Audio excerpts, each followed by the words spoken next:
The drum stopped, and the village held its breath. Another child was gone. The broken crown. Long ago, the Ashanti village of Nyameba thrived under kings who honored their ancestors. The land was fertile, the river sang, and children laughed without fear. But when the old king died without an heir, chaos swallowed the village. Crops wilted. Strangers raided their homes.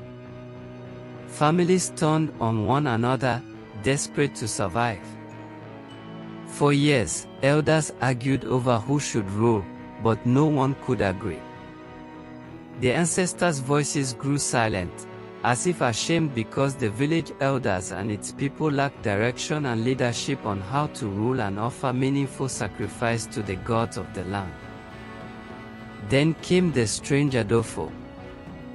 He arrived during the worst dry season, a tall, lean man with eyes like smoldering coal. He wore no royal marks, carried no weapons, but his voice carried the weight of a storm, and he looked fearless, like he had nothing else to lose. Clearly he has heard so much about the land and also know about the darkest corner of the village. "I can save you," he told the elders, "but you must trust me." Skeptical, they challenged him. "Prove it." That night, Adofo climbed the sacred hill where the old kings were buried. No one followed. They believed the hill was cursed and haunted by the spirits. But by dawn, rain poured from the sky. The village cheered, calling it a miracle. Adofo descended, his hands stained with ash, and declared, "The ancestors have chosen me." Clearly he had made a pact with the dark spirit from the sacred hill. No one asked about the ash or how he was chosen by the ancestors. They have lost the ways of their forefathers. The ancestors of the land were in silence. The first sacrifice. Adofo's coronation was unlike any before. No feasts, no dances. Instead, he ordered the villagers to gather at the sacred tree, its branches bare and twisted. There, he slit the throat of a black goat and let its blood soak the roots. The tree shuddered, and dark mist curled around Adofo's arms. "The land demands more," he said. "To keep our peace, we must give it life." The next day, God took Kofi, the 6-year-old son of the village potter. His mother fought, screaming, but Adofo silenced her with a look. "Your son's sacrifice will feed many people," he said gently. "Be proud." The villagers watched in horror as Kofi's body vanished into the tree's hollow trunk. That night, the rains returned. Crops grew. Sicknesses healed. Fear turned to gratitude, then to quiet obedience. The cycle of shadows. Every year, Adofo chose a child. He'd visit families in their huts, his voice honeyed, his shadow too long on the wall. "Your child is special," he'd say. "Their spirit will shield us all." Parents wept but nodded.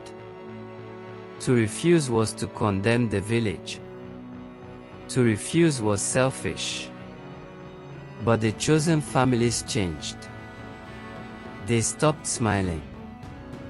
They moved like ghosts, hollow-eyed and flinching at every drumbeat. The villagers pretended not to notice.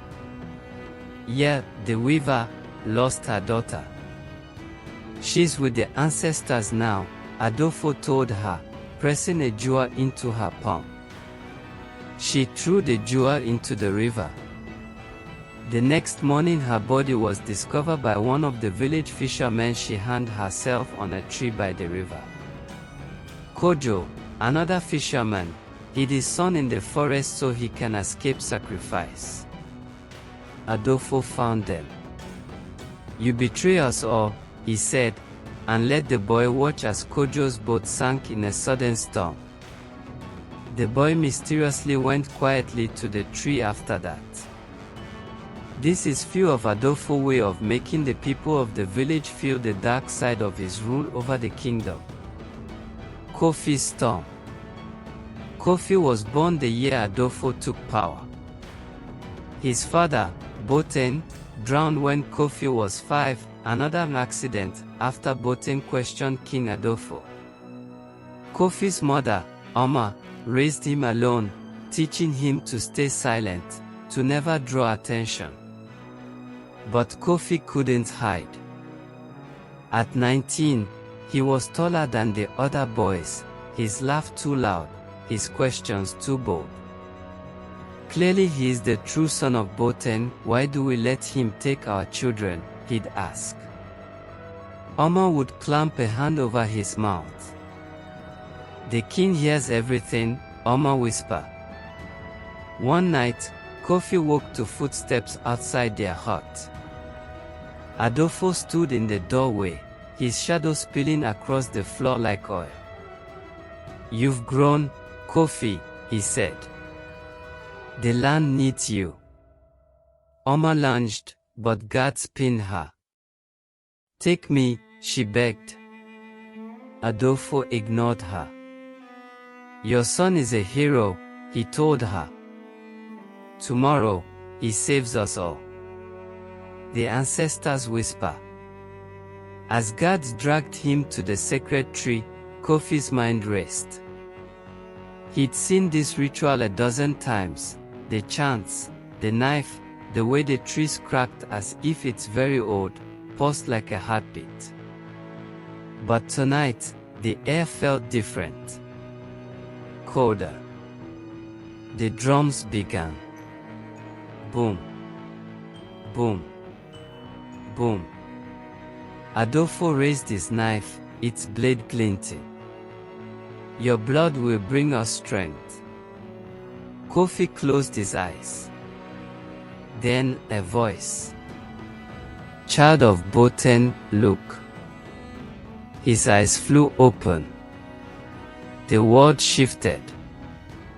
Instead of the king, he saw a woman with his mother's face, clad in warrior's robes. Behind her stood an army of faded figures, their eyes glowing like embers. "Strike when the shadow hesitates," the woman said. "We are with you." Adofo's knife plunged. Kofi's hand shot up, catching the king's wrist. The blade trembled. "Liar!" Kofi roared. The villagers gasped. No one had ever fought back. Adofo's comb cracked. "You defy your king. You're no king. You serve a demon." The crowd stirred. Someone from the crowd screamed, "Look at his shadow." Adofo's shadow wasn't his own. It loomed massive, jagged, with horns and claws. Adofo transforming into beast, the villagers recalled. Silence. Adofo shrieked, but his magic faltered. The dark mist around him recoiled, hissing. "The pact is broken," a guttural voice snarled from the tree. Adofo's shadow peeled away, slithering toward him. "No, wait. I give you more," the king begged. The shadow laughed. "You have nothing left." Adofo's screams echoed as the shadow consumed him, flesh melting to bone, bone to dust. The quiet dawn. The village burned Adofo's remains at the crossroads, where no spirit could claim them. The sacred tree collapsed, roots shriveled and black. Kofi planted yams in its place. No one spoke of the sacrifices. No one had to. Mothers held their children tighter. Fathers repaired old shrines to their ancestors. Oma never let Kofi out of her sight. "You're all I have left," she'd say.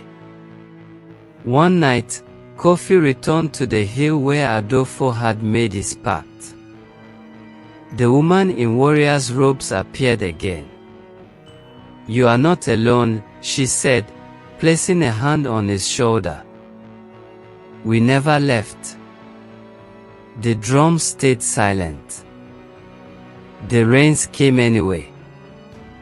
The elders consult their gods, and the gods of their land shows them direction on how to appoint a new king. Enjoy this. Hit the like and subscribe button for more.